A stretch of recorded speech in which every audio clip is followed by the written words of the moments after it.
afternoon, my name is Mariana Giselle Andrade. I am going to share my fairy tale, Hamburger and the Fast Rabbit.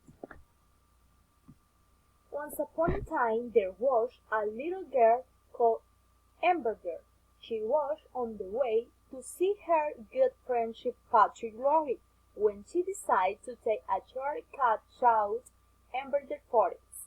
It wasn't long before Em got lost. She looked around, but all she could see were trees. Nervously, she fell into her bag for her favorite toy, Ragdoll. But Ragdoll was nowhere to be found. Em began to panic. She felt sure she had packed Ragdoll. To make matters worse, she was starting to feel hungry. Unexpectedly, she saw a fast rabbit dressed in a blue dress disappearing into the trees. How odd! Found them for the want of anything better to do. She decided to follow the peculiarly dressed rabbit. Perhaps it could tell him the way out of the forest. Eventually, Em reached a clearing. In the clearing were two houses, one made from carrots and one made from candies. Em could feel her tummy rumbling. Looking at the houses did nothing to ease her hunger. "Hello," she called. "Is anybody there?" Nobody replied. Em looked at the roof on the closest house and wondered if it would be right to eat somebody else's chutney.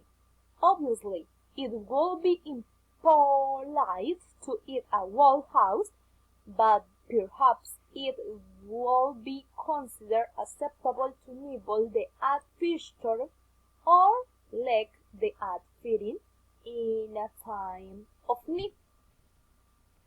A cackle broke through the air, giving Em a fright.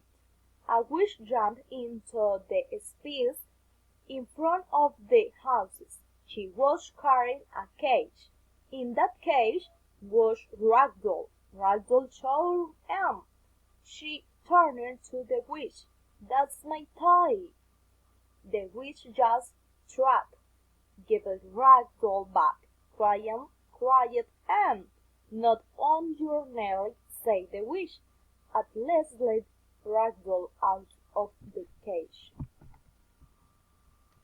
Before she could reply, the fat rabbit in the blue dress rushed in from a footpath on the other side of the clearing. "Hello, big rabbit," said the witch. "Good morning." The rabbit noticed Ragdoll. "Who is this?" "That is Ragdoll," explained the witch. "Oh, Ragdoll, would like love live in my house?" "Give it to me," demanded the rabbit. The witch shook her head. "Ragdoll is staying with me." Excuse me," and interrupted. "Ragdoll lives with me, and not in a cage." Big Rabbit ignored her. Is there nothing you'll trade?" he asked the witch. The witch thought for a moment, then said, "I'd like to be entertained. I will release him to anybody who can eat a whole front door." Big Rabbit looked at the house made from candies and said, "No problem. I could eat an entire house made from candies if I wanted to. There's no need to chow up." So the witch, "Just eat one front door and we'll let you have Ragdoll." Em was feeling very horrid. She didn't want the witch to give Ragdoll to Big Rabbit. She didn't think Ragdoll would like living with a fast rabbit away from her house and all her other toys. Big Rabbit put on his bed and withdrew a knife and fork from his pocket. "I will eat this whole house," said Big Rabbit. Just you what?" Big Rabbit pulled off a corner of the front door of the house made from candies. He gulped it down smiling, and went back for more and more and more. Eventually, Big Rabbit started to get better just a little bigger at first. But after a few more farfuls of candy, he grew to the size of the large snowball, and he was every bit as round. I don't feel too good," said the rabbit. Suddenly he started to roll. He'd grown so round that he could no longer balance it. "Help!" he cried, as he rolled off down or sloped into the forest. Big Robert never finished eating the front door made from candies, and Ragdoll remained trapped in the wish cage. "That is it," sighed the witch. "I win. I get to keep Ragdoll." "Not so fast," said Anne. "There is still one front door to go. The front door of the house made from carrots, and I haven't had a turn job." "I don't have to give you a turn," laughed the witch. "My game, my rules." The good chorus boys hurried through the forest. "I think you should give her a change. It is only fair." "Fine," sighed the witch. "But you saw what happened to the rabbit. She won't last long." "I will be right back," said Anne. "What?" said the witch. "Were you sense of efficiency? I thought you wanted Ragdoll back." Em ignored the wish and gathered a healthy pile of sticks. She came back to the clearing and started a small campfire.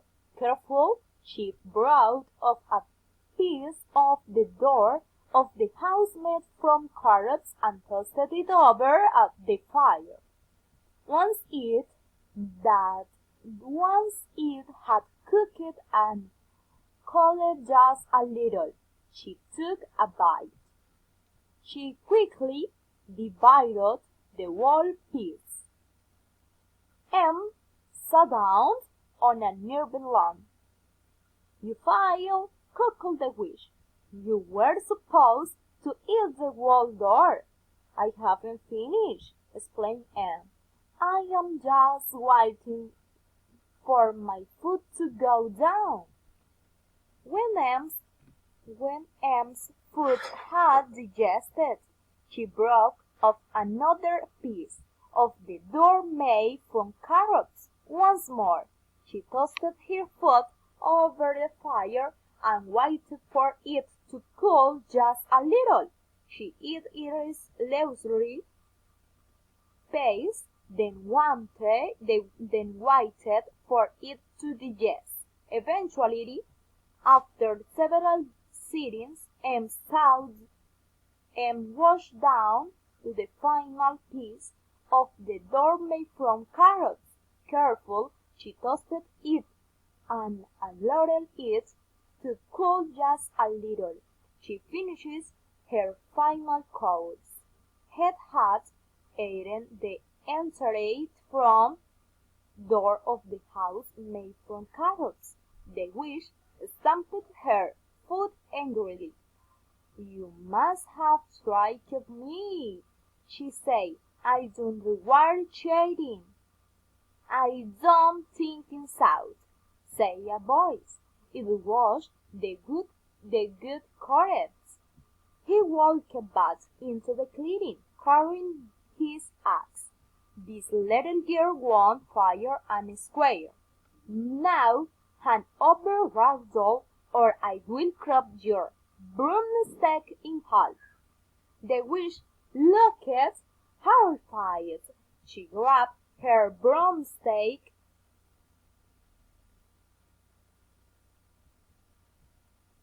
and placed it in behind her. Then, she opened the door of the cage and hurried over and grabbed Ragdoll, checking that her favorite toy was all right, for naturally Ragdoll was unharmed. And thank you, the good chorus grabbed a quick souvenir and hurried on to meet Patrick. It was starting to get dark when Anne got to Patrick's house. Her good friendship tree hissed around her. "I was so hurried," cried Patrick. "You are very late." As Em described her day, she could tell that Patrick didn't believe her, so she grabbed a nail clip from her pocket. "What is that?" asked Patrick. Em ungrateful a doorknob made from Candy's pudding, he said. Patrick almost fell off his chair. The end. Thank you for your attention. Bye bye.